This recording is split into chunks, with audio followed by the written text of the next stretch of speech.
Perkenalkan, nama saya Karmenta Venatania dari kelas 11 IP1 nomor absen 8. Assalamualaikum warahmatullahi wabarakatuh. Nama saya Dia Kanita Anjani, nomor absen 10. Saya Fazana Kanandia, nomor absen 13, kelas 11 IPS 1. Nama saya Noy Mutiara, nomor absen 27 dari kelas 11 IPS 1. Assalamualaikum warahmatullahi wabarakatuh. Nama saya Natasha Putri dari kelas 11 IPS 1 nomor absen 28. Assalamualaikum warahmatullahi wabarakatuh. Nama saya Nurul Hidayah dari 11 IPS 1 absen 30. Nama saya Queenie Diayunar Fala dari kelas 11 IPS 1 nomor absen 33. Pertama-tama, saya akan menjelaskan pengertian dari integrasi sosial. Menurut KBBI, integrasi sosial adalah pembauran sesuatu yang tertentu hingga menjadi kesatuan yang utuh serta bulat.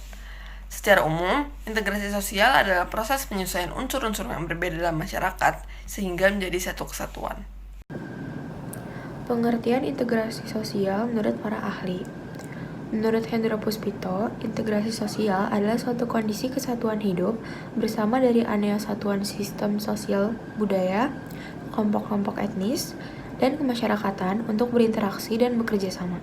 Syarat integrasi yang pertama, anggota-anggota masyarakat merasa berhasil saling mengisi kebutuhan-kebutuhan di antara mereka.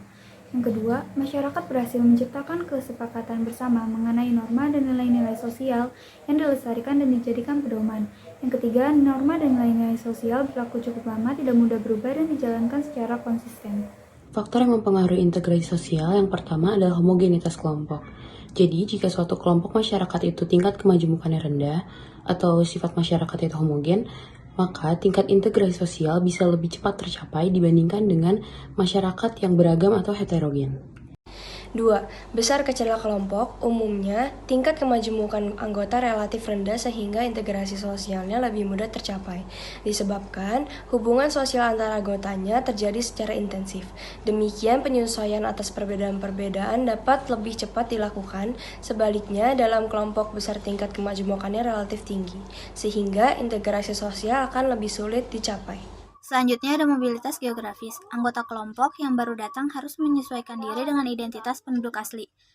Namun, semakin sering anggota masyarakat yang datang dan pergi, semakin sulit pula proses integrasi sosial. Sementara itu, dalam masyarakat yang mobilitasnya rendah, integrasi sosial dapat terjadi dengan cepat. Yang keempat adalah efektivitas komunikasi. Efektivitas berkomunikasi ini merupakan keadaan di mana dua orang yang berkomunikasi saling memahami pesan satu sama lain. Efektivitas dalam berkomunikasi ini mempercepat terbentuknya integrasi sosial. Sebaliknya, jika komunikasi yang terjalin itu tidak efektif, maka integrasi sosial akan sulit dicapai. Sekarang kita masuk ke dalam bentuk-bentuk integrasi sosial. Yang pertama ada integrasi normatif. Bentuk integrasi ini terjadi akibat adanya norma-norma yang berlaku dalam masyarakat. Contohnya, adanya peraturan di sekolah yang harus dipatuhi oleh murid-murid.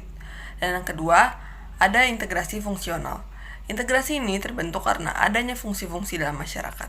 Contohnya, suku Bugis yang suka melaut difungsikan sebagai penyedia hasil laut. Dan yang terakhir, ada integrasi koersif. Integrasi ini terbentuk berdasarkan kekuasaan yang dimiliki penguasa dan menerapkan cara yang kasar. Contohnya, polisi meruntuhkan rusun warga demi membangun gedung yang baru. Syarat kebudayaan asing dapat diterima. 1. Tidak ada hambatan geografis. 2. Bermanfaat bagi masyarakat. 3. Ada persamaan unsur budaya lama. 4. Kesiapan pengetahuan dan keterampilan. Dan 5. Bersifat kebendaan. Pengertian reintegrasi yaitu sebagai upaya membangun kembali kepercayaan, modal sosial, dan kohesi sosial, serta proses pembentukan kembali norma-norma dan nilai-nilai baru untuk menyesuaikan diri dengan lembaga-lembaga kemasyarakatan yang mengalami perubahan. Pengertian reintegrasi sosial menurut para ahli. Yang pertama menurut Pius Apartanto dan juga M. Dahlan Albari. Menurut mereka, reintegrasi sosial adalah kembalinya ke masa sebelum perpecahan atau konflik, atau bisa disimpulkan sebagai kembalinya atau menyatunya pihak-pihak yang dulunya berkonflik. Lalu, menurut Sukanto, reintegrasi sosial adalah proses pembentukan nilai dan norma baru untuk menyesuaikan diri dengan lembaga yang sudah berubah. Setiap masyarakat pasti mengalami perubahan. Perubahan yang terjadi dalam masyarakat disebut perubahan sosial, yaitu gejala umum yang terjadi sepanjang masa pada setiap masyarakat. Manusia merupakan makhluk yang selalu ingin berubah, aktif, kreatif, inovatif, agresif, selalu berkembang, dan responsif. Perubahan sosial juga memiliki makna dan mencangkup berbagai segi kehidupan seperti ekonomi, sosial, dan politik. Perubahan sosial dapat berupa pula kemajuan atau progres, yaitu dalam masyarakat mampu menciptakan kemudahan bagi masyarakat untuk memenuhi kebutuhan hidupnya, dan kemunduran atau regres, yaitu perubahan yang terjadi dalam masyarakat pada aspek tertentu membawa pengaruh yang kurang menguntungkan. Contohnya, penemuan teknologi selain menguntungkan manusia juga dapat merugikan. Anomi dapat dijumpai dikala terjadinya perubahan sosial atau disintegrasi sosial. Anomi ini merupakan saat di mana masyarakat tidak memiliki pegangan mengenai apa yang baik dan apa yang buruk, serta masyarakat juga tidak bisa melihat batasan-batasan mengenai apa yang salah dan apa yang benar.